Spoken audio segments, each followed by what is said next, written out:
Hello friends, मैं प्रशांत कटियार आपका अपने चैनल द फैक्टाइज नॉलेज में आप सबका स्वागत करता हूं। तो फ्रेंड्स, जैसा कि मैंने पार्ट फर्स्ट में बताया था कि सूरज की उत्पत्ति कैसे हुई व इसके पीछे का क्या रहस्य है, तो उम्मीद करता हूं कि आप लोगों ने सूरज की उत्पत्ति का पार्ट फर्स्ट देख डाला होगा। अगर पार्ट फर्स्ट नहीं देखा तो उसे जाके देख लें, उसकी लिंक आपको डिस्क्रिप्शन में मिल जाएगी। So let's begin second part of the सूरज का रहस्य। तो सबसे पहले बताते हैं इसकी विशेषता। सूर्य एक जी टाइप का मुख्य अनुक्रम तारा है। जैसा कि सूर्य प्लाज्मा का बना है और ठोस नहीं है। यह अपने ध्रुवों पर की अपेक्षा भूमध्य रेखा पर ज़्यादा तेज़ी से घूमता है। यह व्यवहार अंतरिक्ष घूर्णन के रूप में जाना जाता है। इसके वास्तविक घूर्णन की अवधि भूमध्य रेखा पर 25.6 दिन एंड ध्रुवों पर 33.5 दिन की होती है। सूर्य एक पॉपुलेशन या भारी तत्व युक्त एक सितारा है। सूर्य का यह गठन एक या एक से अधिक नज़दीकी सुपरनोवा से निकली धनुषाकार तरंगे द्वारा किया गया हो सकता है। हालांकि ये अनुमानित है, कंफर्म नहीं कह सकते। सूर्य के पास एक सुपरनोवा के रूप में विस्फोटक के लिए पर्याप्त द्रव्यमान नहीं है, लेकिन इसके बावजूद यह एक लाल दानव चरण में प्रवेश करेगा। सूर्य तकरीबन 5.4 अरब साल में एक लाल दानव बनने का पूर्वानुमान लगाया जा रहा है। अभी तक तो यह अनुमान लगा रहे हैं कि सूर्य खुद से आकार में इतना बड़ा हो जाएगा कि शायद यह हमारी पृथ्वी व अन्य सभी ग्रहों को निगलने की क्षमता रखे। इससे पहले कि यह एक लाल दानव बनेगा, उससे पहले सूर्य की चमक दोगुनी हो जाएगी व शुक्र व पृथ्वी जितना आज गर्म है उससे दोगुने गर्म हो जाएंगे। मतलब कह सकते हैं कि हम उबलने लगेंगे। तो फ्रेंड्स, यह थे इसकी विशेषता व जीवन चक्र। अब हम बात करते हैं इस पे कौन कौन से मिशन भेजे गए हैं।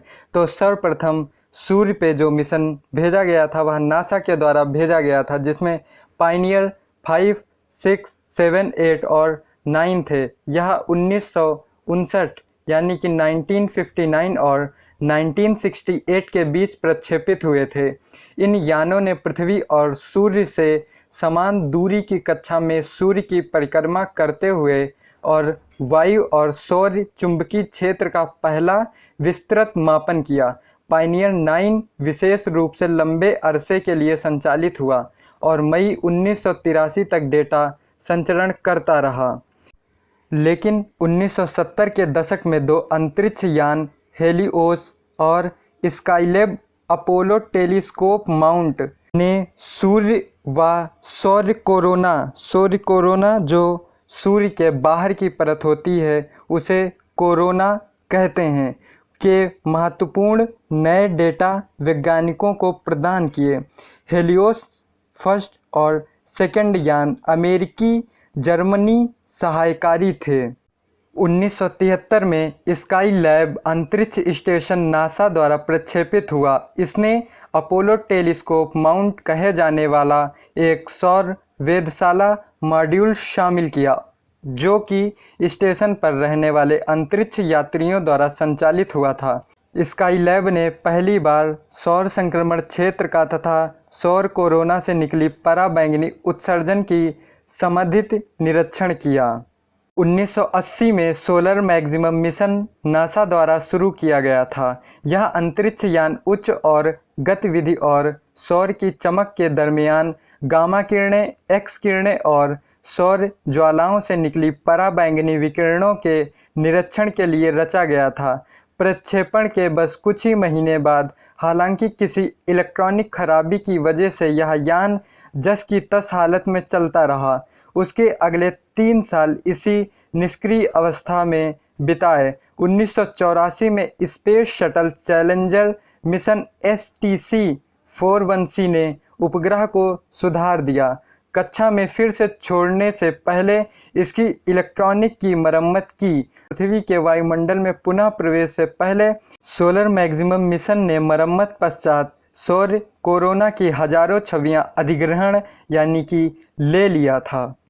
1991 में प्रक्षेपित जापान के योनकोह उपग्रह ने एक्स-रे तरंगदैर्ध्य और सौर ज्वालाओं का अवलोकन किया। मिशन डेटा ने वैज्ञानिकों को अनेकों भिन्न प्रकार की लपटों का पहचान करा दिया और साथ ही चरम गतिविधि वाले क्षेत्र से दूर स्थित कोरोना और अधिक गतिशील व सक्रिय था जैसा कि पूर्व में माना गया था। योनकोह ने एक पूरे सौर का प्रक्षेपण किया, लेकिन 2001 में जब एक कुंडलाकार सूर्य ग्रहण हुआ तो यह योनकोह पूरी तरह से उसी सूर्य में समा गया था, जिससे कि सूर्य में समाने से इसका काफ़ी ज़्यादा नुकसान हो गया था। लेकिन 2005 में वायुमंडलीय पुनः प्रवेश दौरान इसका नष्ट हो गया था।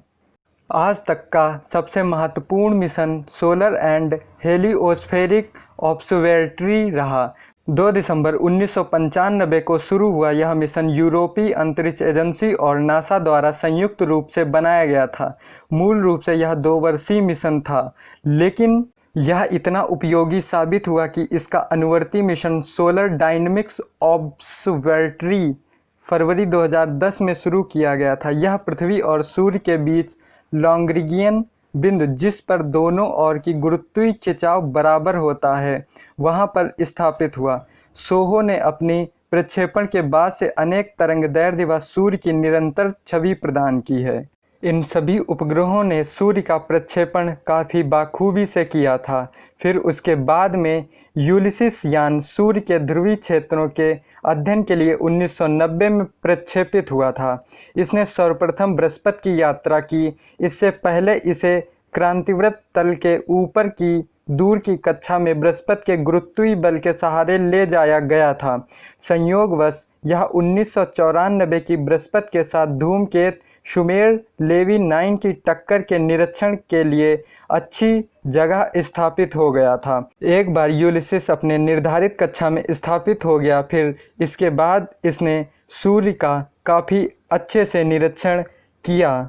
फिर इन सभी मिशन के बाद एक मिशन था जेनेसिस, जो कि 2004 में पृथ्वी पर लौटा, पर पृथ्वी के वायुमंडल में पुनः प्रवेश करते ही वह पैराशूट के विफल होने से एक अकस्मात अवतरण से क्षतिग्रस्त हो गया था तथा गंभीर क्षति के बावजूद कुछ उपयोगी नमूने अंतरिक्ष यान के नमूना वापसी मॉड्यूल से बरामद किए और विश्लेषण के दौर से गुजर रहे हैं। स्टीरियो मतलब सोलर टेरेस्ट्रियल रिलेंस ऑब्जर्वेटरी मिशन अक्टूबर 2006 में शुरू हुआ था। 2 एक समान अंतरिक्ष यान कक्षाओं में इस तरीके से प्रक्षेपित किए गए जो उनके बारी बारी से कहीं दूर तो कहीं आगे कहीं पीछे, कभी धीरे धीरे पृथ्वी के साइड या इधर उधर से सूर्य के सभी एंगल से निरीक्षण व फोटो लेते रहे।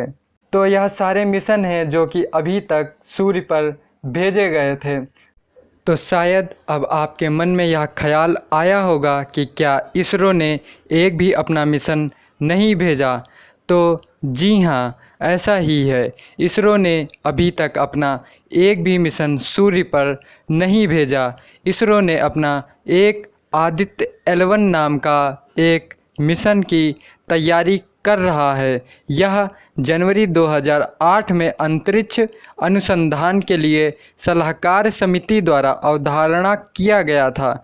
यह भारतीय अंतरिक्ष अनुसंधान संगठन मतलब कि इसरो और विभिन्न भारतीय अनुसंधान संगठनों के बीच सहयोग से डिज़ाइन हुआ था और यह लगभग 2020 के एंड तक लॉन्च हो सकता है, लेकिन अभी इसकी कोई भी कंफर्म डेट नहीं है। यह सूर्य का अध्ययन करने वाला पहला भारतीय अंतरिक्ष मिशन होगा और पहला लॉन्ग्रिगियन बिंदु L1 पर स्थापित होने वाला भी पहला भारतीय मिशन होगा। अब हम आपको बताते हैं इस आदित्य L1 के बारे में। इसका लॉन्च वजन लगभग 400 किलोग्राम होगा। वह यह PSLV एक्सेल रॉकेट पे बेस्ड होगा। इसमें यूज्ड हुए कुछ इम्पॉर्टेंट इंस्ट्रूमेंट जो कि आप डिस्प्ले पे देख सकते हैं, ये है इसके इम्पॉर्टेंट इंस्ट्रूमेंट जो कि इसमें यूज़ हुए हैं, तथा इसका मिशन का समय अवधि लगभग 5 साल प्लान की गई है। तो फ्रेंड्स, हम प्रे करते हैं कि यह आदित्य L1 मिशन पूर्णतः अपने मुकाम में सफल हो जाए, जिससे कि हमारे देश भारत का नाम भी उन देशों में शामिल हो जाए जो कि अभी तक अपने मिशन को सूर्य पर भेजा था। तो फ्रेंड, यह वीडियो यहीं पे समाप्त हुआ। तो यह वीडियो आपको कैसा लगा आप हमें कमेंट बॉक्स में ज़रूर बताएं। वह वीडियो को लाइक शेयर एंड हमारे चैनल द फैक्टाइज नॉलेज को आप सब सब्सक्राइब कर लें। तो फ्रेंड्स, अब मैं आपसे विदा लेता हूं। मिलते हैं नेक्स्ट वीडियो में। जय हिंद।